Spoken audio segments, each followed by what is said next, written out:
Bonsoir, mesdames et messieurs. Bienvenue à la séance ordinaire du Conseil municipal aujourd'hui, mardi le 12 janvier 2021 à 8h, 20h. Donc, le point 1, ouverture de la séance d'ouverture est fait, mais je vais rajouter qu'à la fin, nous ferons une minute de silence en l'honneur de M. Feu Jean-Marie Barré. Donc, nous passons au point 2, adoption de l'ordre du jour de la séance. J'en fais la proposition, Madame la mairesse. Et j'appuie. Monsieur Claude Bérard en fait la proposition et Monsieur Gosselin appuie. Point 3. Adoption des procès-verbaux du Conseil municipal des séances ordinaires et extraordinaires tenues respectivement les 1er et les 8 décembre 2020. J'en fais également la proposition, Madame la présidente.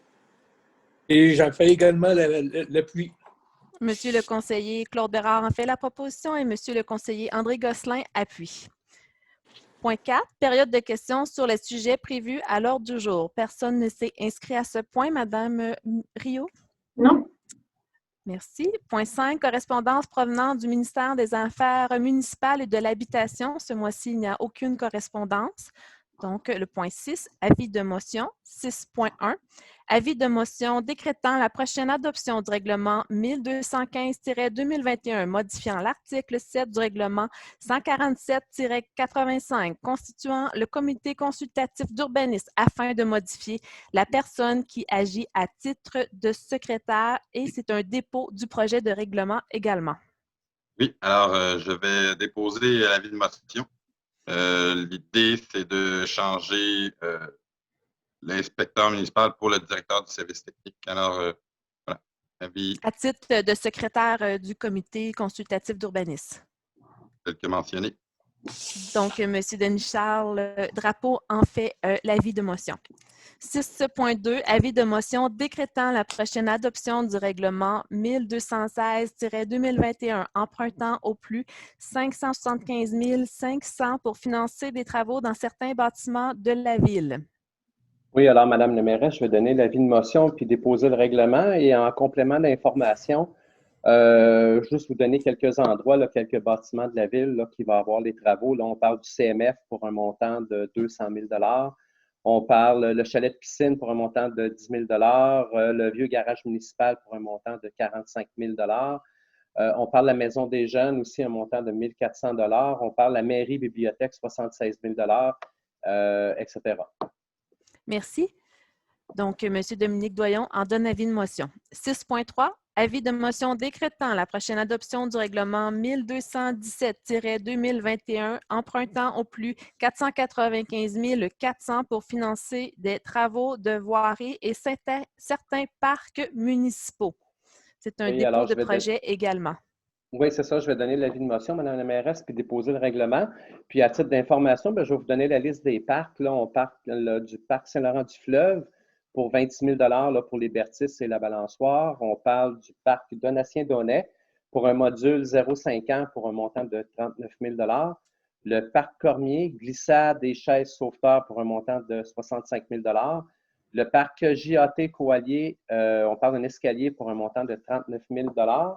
La réflexion de la rue Cormier va être là aussi pour un montant de 260 000 $ et avec les imprévus, les taxes.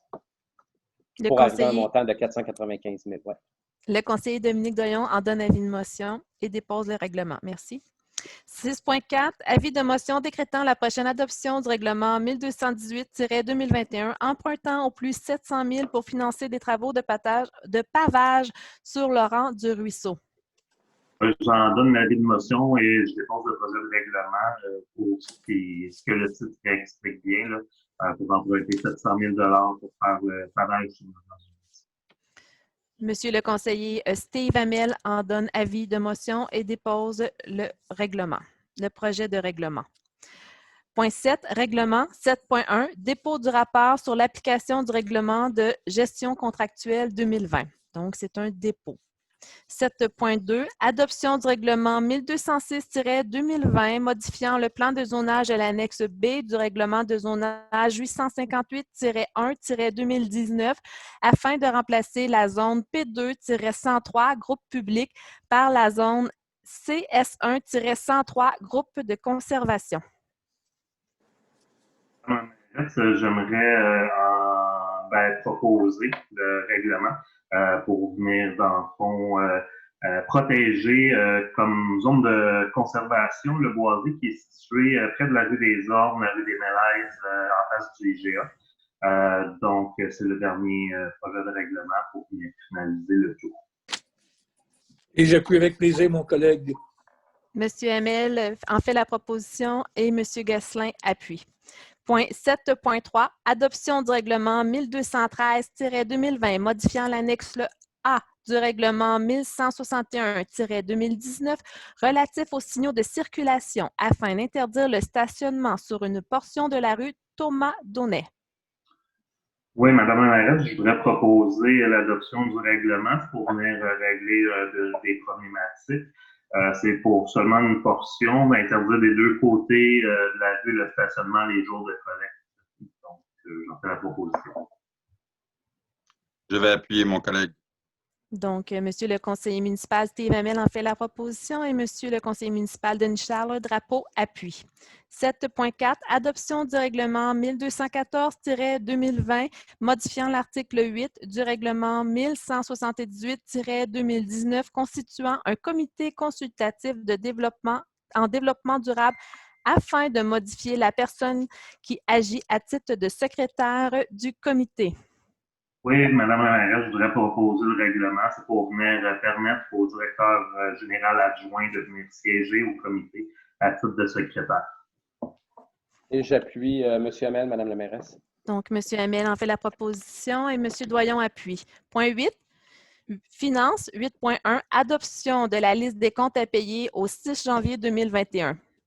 Oui, alors je vais proposer à mes confrères d'adopter la liste des comptes à payer là, à date du 6 janvier pour un montant de 2 104 800 $.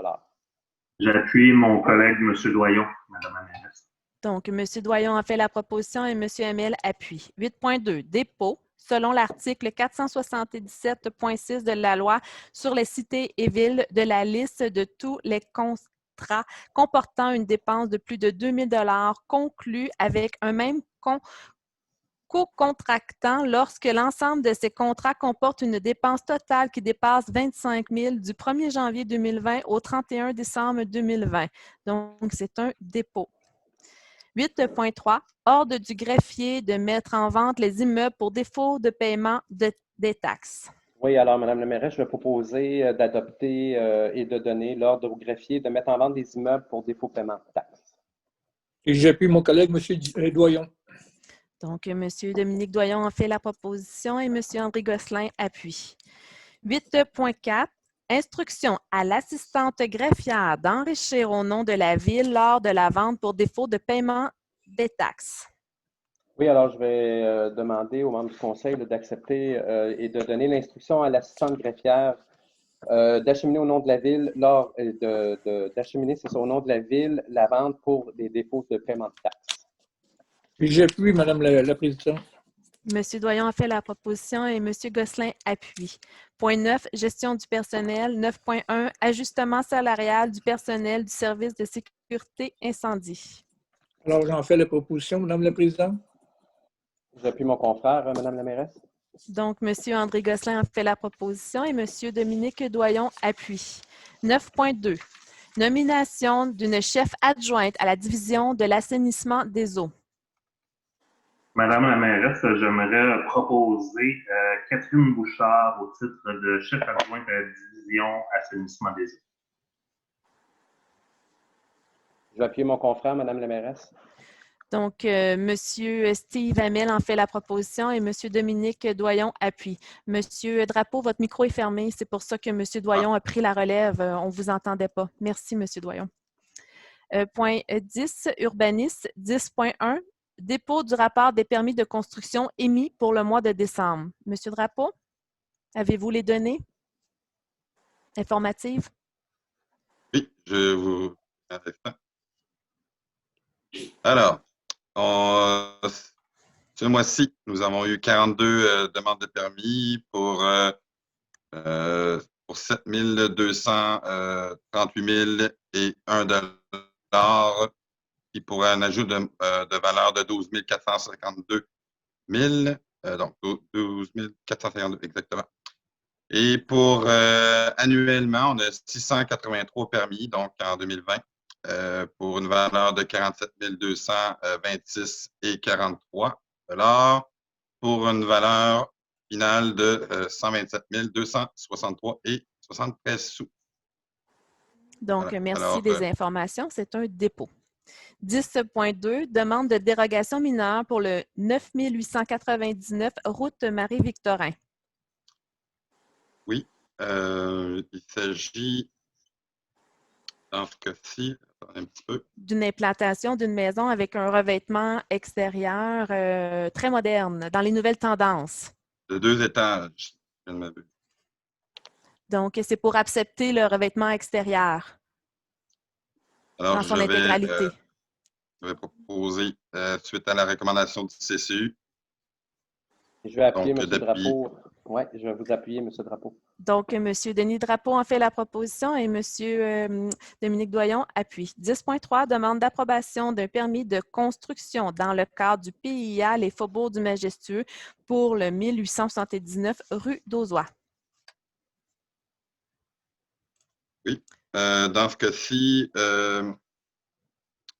c'est une belle implantation sur 2 étages, un cottage. Ah oui, donc c'est ça, je me suis trompé tout à l'heure. Et on y est dans les 2 étages. Alors, c'est dans le secteur, c'est le 1000, comme je l'ai mentionné, c'est 1879 à la rue d'Auzois. 2 étages avec un garage intégré. Donc, il s'agit d'une habitation unifamiliale. Je propose, suite à la recommandation du CCU, bien entendu.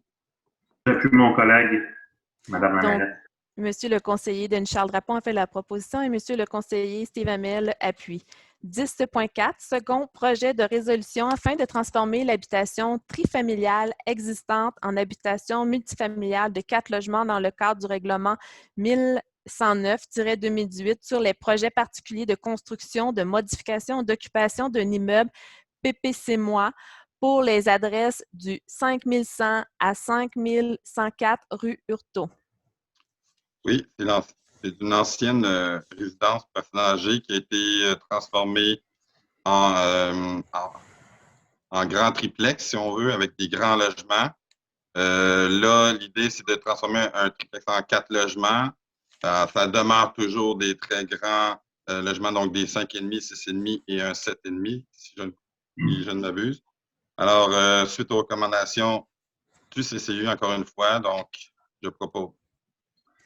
J'appuie mon collègue et je voudrais aussi préciser qu'on a reçu plusieurs commentaires de citoyens autour du projet et qui ont tous été pris en considération par l'ensemble du conseil avant de finaliser la décision. Donc, j'appuie mon collègue.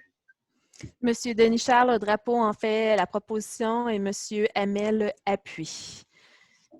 Donc, nous allons au point 11, loisirs et culture. 11.1, autorisation de signature d'une entente de service avec l'organisme Culture C pour les années 2021 à 2024.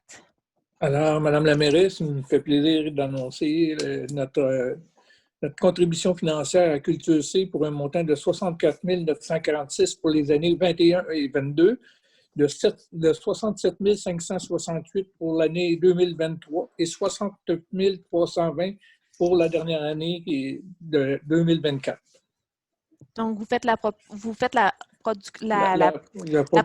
de reconduire l'entente pour les années 2021-2024 avec une légère augmentation avec l'inflation. Merci, Madame la mairesse.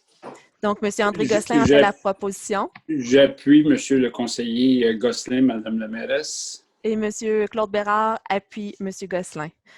11.2, motion de félicitations à M.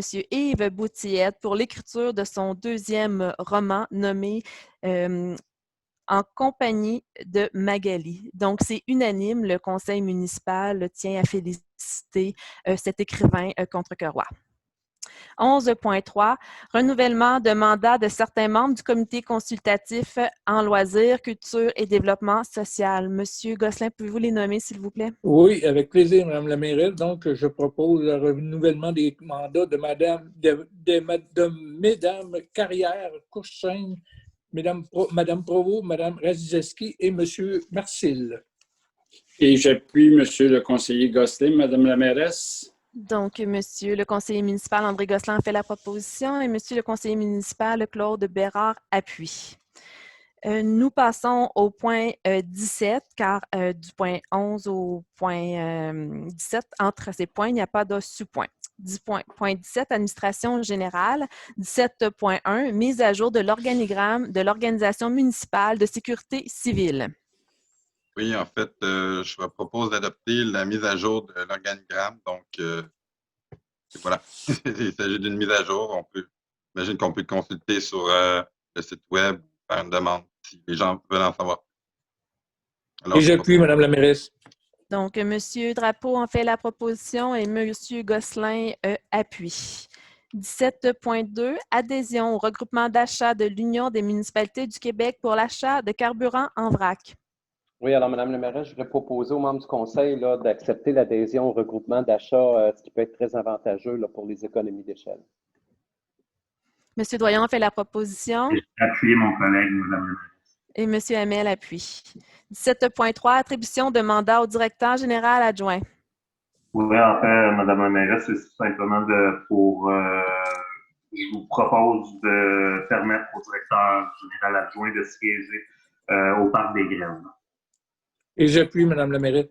Donc, M. Hamel en fait la proposition de nommer M. Nicolas Dévy au Parc des Grèves et M. André Gosselin appuie. 10.4, renouvellement de l'entente avec l'Autorité régionale de transport métropolitain pour le transport gratuit des étudiants de 18 ans et moins, ainsi que des aînés 65 ans et plus pour l'année 2021. Oui, alors la Ville souhaite reconduire l'entente avec l'Autorité régionale de transport métropolitain. L'idée, c'est de rendre très accessible pour les 18 ans et moins, pour les 65 ans et plus. Je dis ça, pendant le fond, c'est simplement de payer des frais de 10 $ pour l'année. Et puis, à ce moment-là, les 18 ans et moins et les 65 ans et plus vont pouvoir voyager sur le territoire de Contrecœur gratuitement grâce à cette entente. Donc, je propose d'autoriser la reconduction de l'entente.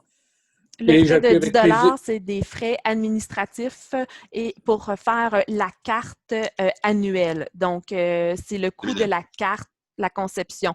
Mais le service en tant que tel est gratuit pendant un an sur le 22 km de long. Donc, M. Drapeau en fait la proposition et M. Gosselin appuie. Merci. 17.5, appui à l'élaboration d'un plan de développement d'une communauté nourricière.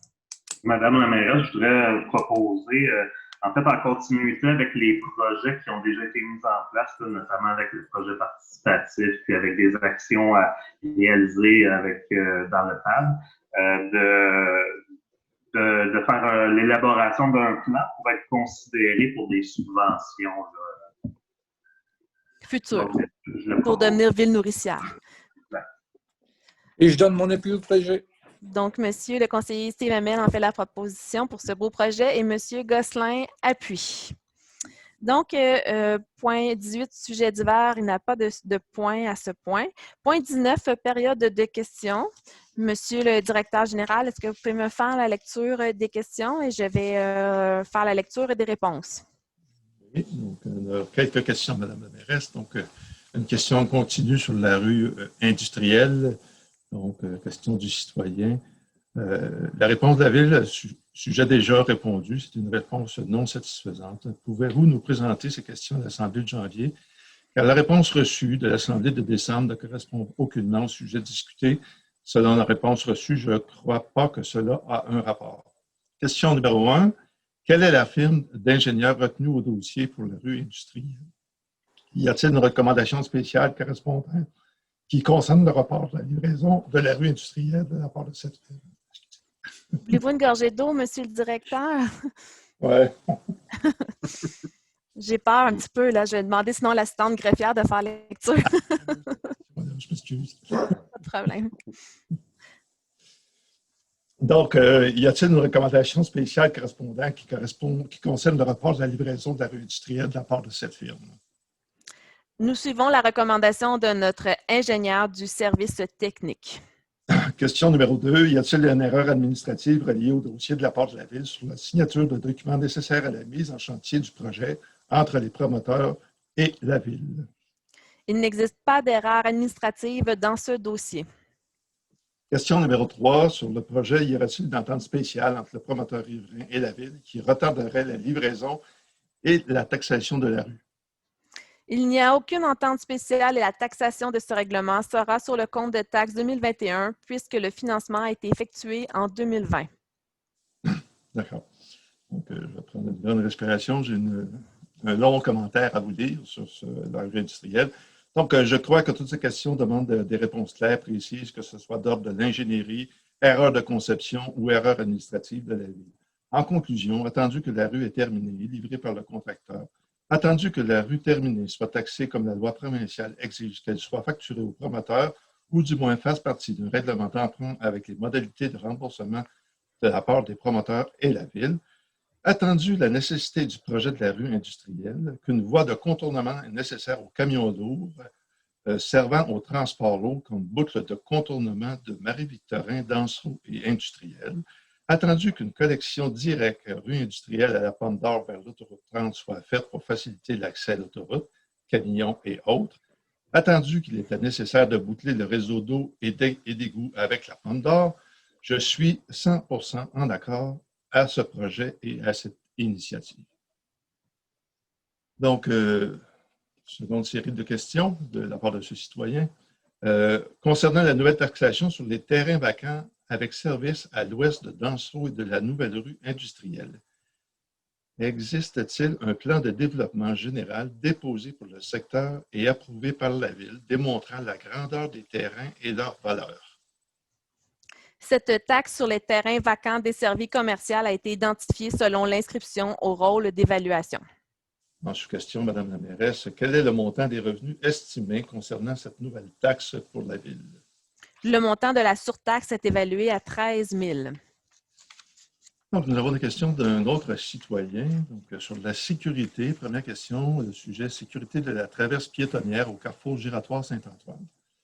Madame la mairesse, le 11 décembre, alors que j'étais au carrefour giratoire, le brigadier scolaire m'a informé que les feux signalants devant assurer la sécurité au passage piétonnier ne fonctionnaient pas depuis plusieurs jours. Comme les piétons, de leur position, ne peuvent voir si les feux fonctionnent après avoir appuyé sur le bouton, ne croyez-vous pas que le risque d'accident augmente si les feux sont défectueux? En septembre dernier, à la séance publique, alors que je vous soulignais le danger que pouvait représenter la traverse piétonnière, vous avez répondu « Le conseil municipal considère que les améliorations apportées avec l'installation de chicanes et de lumières de signalisation ainsi que la déviation de la piste cyclable vers la rue Saint-Antoine sont suffisantes pour assurer la sécurité des usagers. Les travaux préparatoires reliés au déplacement du panneau numérique vont débuter en septembre, tandis que le déplacement des poteaux appartenant à Hydro-Québec se fera lors de leur approbation. La circulation automobile au carrefour giratoire va augmenter sensiblement au printemps lorsque les nouveaux commerces vont ouvrir. Quelles mesures comptez-vous prendre pour assurer le fonctionnement sécuritaire des feux clignotants? Peut-on envisager la fermeture de la traverse piétonnière à cet endroit? Les feux n'étaient pas défectueux pendant cette période. Nous avons connu une pénurie d'ensoleillement. Les batteries n'ont pu se recharger. Nous sommes en attente d'un suivi du fabricant pour une solution à cette problématique. Le projet de déviation de la piste cyclable devrait être réalisé au printemps 2021 puisque l'appel d'offres sera réalisé d'ici la fin de janvier pour effectuer les travaux. Le dossier de la traverse sera réévalué par le comité de circulation. Autre sujet, Mme la mairesse, donc communiqué Cité 3000. Mme la mairesse, dans le communiqué de la Ville annonçant que le projet Cité 3000 prendra forme en 2021, vous mentionnez que la Ville a obtenu toutes les autorisations gouvernementales lui permettant de débuter la construction du carrefour giratoire. Et vous ajoutez ces travaux nécessaires au développement du pôle commercial débuteront dès le printemps 2021. Devons-nous en conclure que la Ville n'avait pas demandé les autorisations nécessaires lors de la conception des plans du Centre 3000 en 2011 et qu'elle vient de le faire et qu'ainsi le retard dans la construction de Cité 3000 est causé par la Ville ou que le gouvernement ne trouverait pas le projet conforme à la réglementation? Sinon, que devons-nous comprendre? Les autorisations gouvernementales concernaient la rédaction d'un protocole pour une servitude d'accès pour l'autoroute 30, ainsi que pour l'acceptation des plans et devis de construction du carrefour, type de revêtement de la chaussée et signalisation requise, et n'ont aucun lien avec les plans de la Cité 3000. Donc, en sous-question, lors d'une séance précédente, vous m'aviez répondu, les règlements d'emprunt en lien avec ce développement sont sujets à approbation par le ministère des Transports, lequel doit donner son autorisation sur la conception des plans déposés. J'imagine donc que cette autorisation que vous avez faite allusion dans le communiqué de presse, doit-on comprendre que ça prend l'autorisation du ministère des Transports pour construire un centre commercial? L'autorisation du ministère des Transports était requise pour ce qui est mentionné comme réponse précédemment et n'a aucun lien avec le type de construction sur les terrains commerciaux. En sous-question, en quoi le carrefour giratoire est-il essentiel pour la construction du commerce Canac? Dû à des restrictions d'accès édictées par le ministère des Transports pour une entrée par le chemin de la Pomme d'Or, le prolongement de la rue des Patriotes est l'accès qui a été prévu. Le ministère des Transports préconise un carrefour giratoire plutôt que l'installation de feux de circulation pour favoriser la fluidité de la circulation. Donc, en sous-question, pourquoi ne pas attendre d'avoir la certitude que d'autres commerces viendront s'établir dans le centre 3000 avant de dépenser plusieurs centaines de milliers de dollars dans des travaux qui ne seront probablement utiles que dans plusieurs années? Avez-vous la confirmation que d'autres commerces viendront s'établir sur le site de Cité 3000? Les règlements d'emprunt touchant ce développement sont axés au secteur du projet commercial et industriel. Plusieurs prospects sont identifiés par le promoteur Grély-Samuel et FTQ Immobilier, mais nous n'avons pas reçu de confirmation de la part de ces derniers. La Ville a-t-elle émis un permis de construction pour Canac? Des discussions sont en cours pour l'émission du permis. À combien en pourcentage évaluez-vous la probabilité que Canac soit construit en 2021? Selon le dernier communiqué de presse de Canac, la construction devrait débuter en 2021. Donc, nous n'avons pas d'autres questions, Mme la mairesse. Merci, Monsieur le directeur général. Donc, nous sommes rendus au point 20, parole aux membres du conseil municipal. Je ne peux pas passer sous silence l'annonce qui a été faite aujourd'hui par le gouvernement provincial. Le gouvernement du Québec investit 55 millions pour le projet de terminal à Contrecœur. Donc, c'est une bonne nouvelle qui vient confirmer l'importance de l'implication des divers paliers gouvernementaux dans la réalisation de ce projet majeur pour la ville de Contrecœur et la grande région métropolitaine.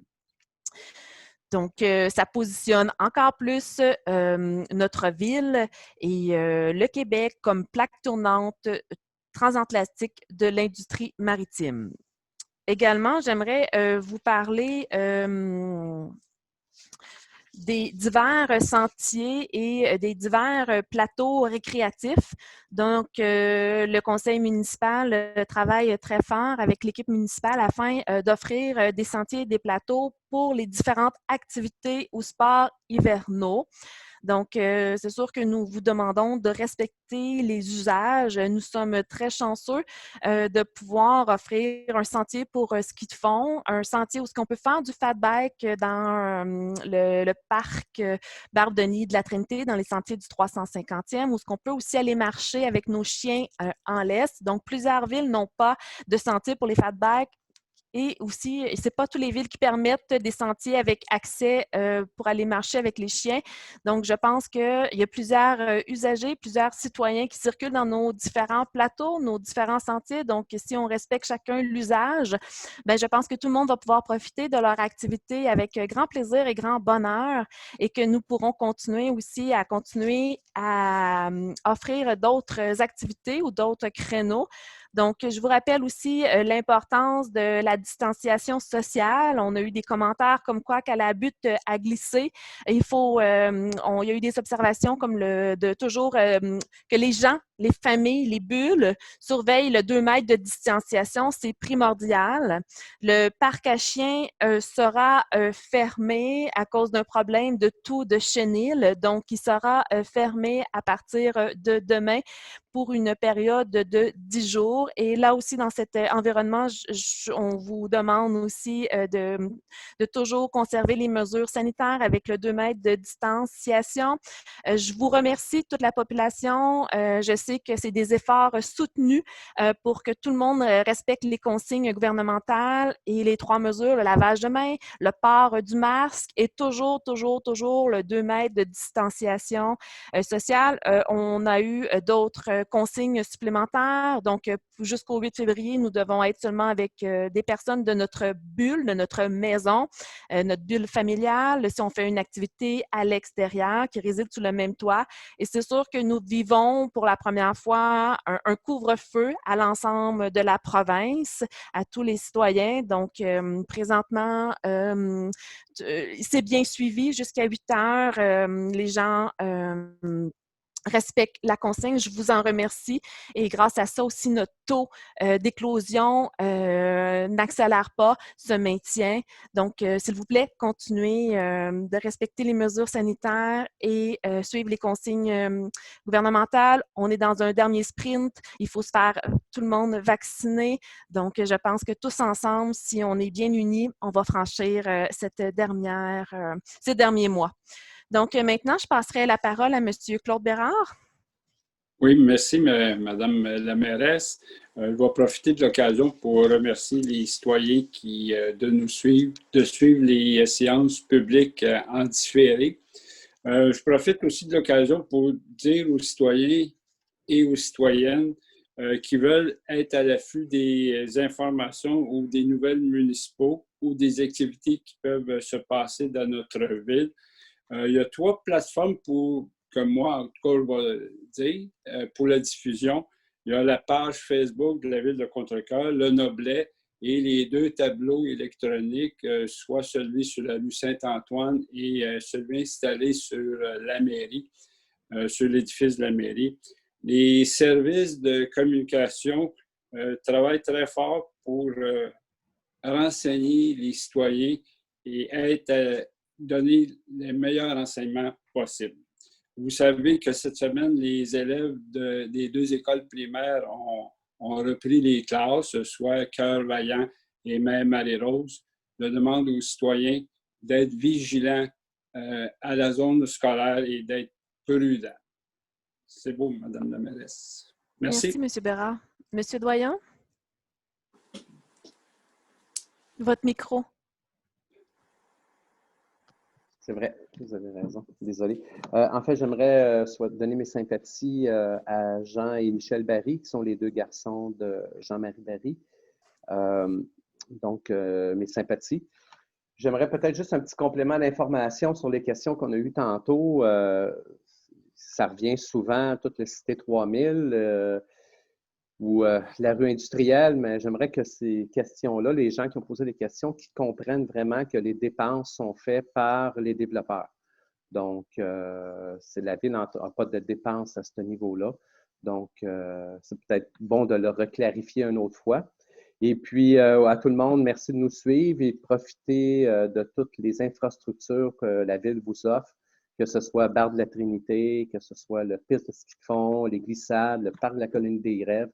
Donc, profitez de l'hiver et puis vous allez voir, on va se rendre au printemps en pleine forme. Merci. Merci. Monsieur Drapeau? Votre micro. Oui, je vais activer mon micro, oui.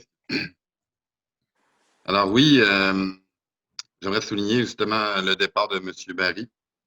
Jean-Marie, de son prénom, très impliqué dans la ville, dans les comités de loisirs notamment, et particulièrement pour le quartier de Saint-Laurent-du-Fleuve. Alors oui, pour moi, M. Barry était que j'ai rencontré dans 2013 pour la première fois. Donc, pour moi, ça a été vraiment une source d'inspiration pour mon implication dans le quartier. Donc, mes sympathies à la famille et aux proches. Aussi, de même pour la grande famille Arpin qui a perdu M. Joseph. Très bon vivant, très sympathique, toujours hier. Donc, des sympathies, encore une fois, à la famille, à Pain et aux amis. Et je vais terminer avec une bonne note. Là, ça a été annoncé aujourd'hui officiellement par la ville de Contrecœur, les nouveaux abribus. Ça fait longtemps que le quartier Saint-Laurent-du-Fleuve attendait cela. Et je sais qu'il n'y en a pas juste dans le quartier, mais c'est très important, particulièrement au coin de la Montée-Saint-Roch et au coin de la 8e avenue, dans le quartier des maisons mobiles. Avec le grand froid qui s'en vient, un jour peut-être, là, mais bon, pour l'instant, en tout cas, c'est toujours le bienvenu. Alors, puis je voulais remercier publiquement tous les acteurs qui ont travaillé à cette réalisation-là, donc le service d'urbanisme, la mairesse et tous les autres gens de l'administration qui ont contribué à ce qu'on ait, avant les grands froids, nos abribus. Alors, je vous remercie d'avoir été présents pour ceux qui nous écoutent en différé. Et je vais passer la parole aux autres conseillers. Merci, M. Drapeau. M. Hamel? Oui, bon, on ne peut pas l'éviter même de parler de la COVID. Ça fait pas mal partie de notre vie, puis il n'y a pas beaucoup d'activités à annoncer. Donc, je voudrais faire un souhait, moi, en lien avec la COVID, c'est que de plus en plus de mesures viennent nous contraindre, nous déranger, nous affecter. Donc, je voudrais juste souhaiter que les gens demeurent dans un esprit de bienveillance autant que possible, puis de respect mutuel. Ça, c'est mon premier point. Mon deuxième point, à chaque année, la même chose revient.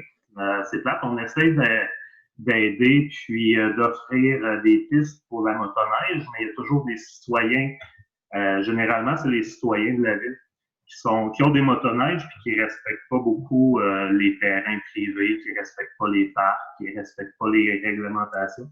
Puis, ça serait dommage que ces gens-là ambitionnent encore et toujours, puis qu'on en vienne à devoir sévir contre les motoneigistes dans leur ensemble. Donc, j'invite, moi, les motoneigistes qui tiennent à leur piste à parler aux autres motoneigistes qui ne respectent pas les réglementations. Donc, c'est ça. Merci. Monsieur Gosselin?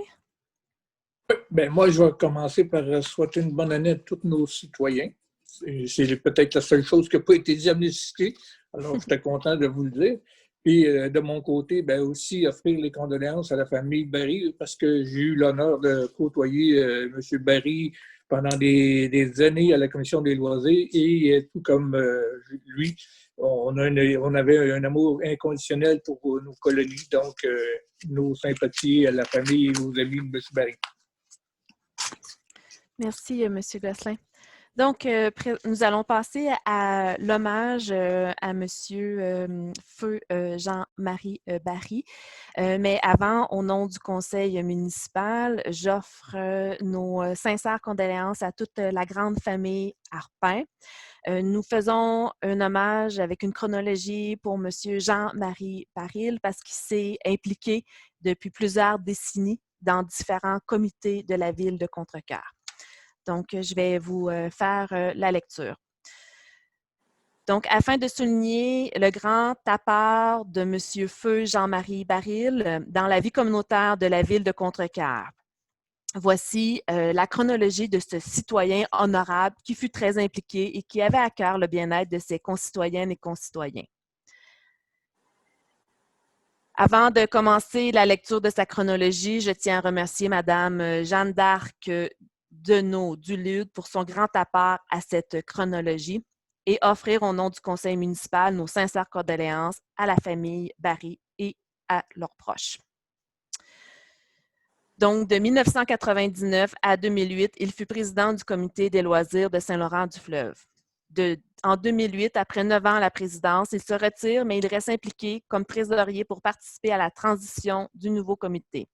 Aussi, en 2018, il collabore grandement avec la paroisse Saint-Laurent aux préparations de sa célébration. En 2009, Jean-Marie est membre du comité organisateur du 50e anniversaire du comité des loisirs de Saint-Laurent-du-Fleuve. M. Barry a fait partie de la commission des loisirs et de la culture de la ville de Contrecœur dans un premier mandat qui a pris fin en février 2002 et il revient pour un deuxième mandat de 2013 à 2015. De 2012 à 2020, M. Barry continue de s'impliquer comme membre du comité des loisirs de Saint-Laurent-du-Fleuve à titre de président, mais aussi dans le temps comme secrétaire trésorier. Monsieur Jean-Marie Baril aura été un homme toujours prêt à rendre service avec une écoute exceptionnelle. Monsieur Barry a été un membre préoccupé par les loisirs de la communauté du district 6 Saint-Laurent-du-Fleuve et s'est impliqué dans la colonie des Grèves.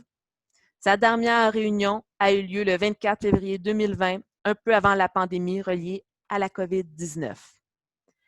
Maintenant, laissons place à la minute de silence.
Donc, merci à tous pour ce moment solennel.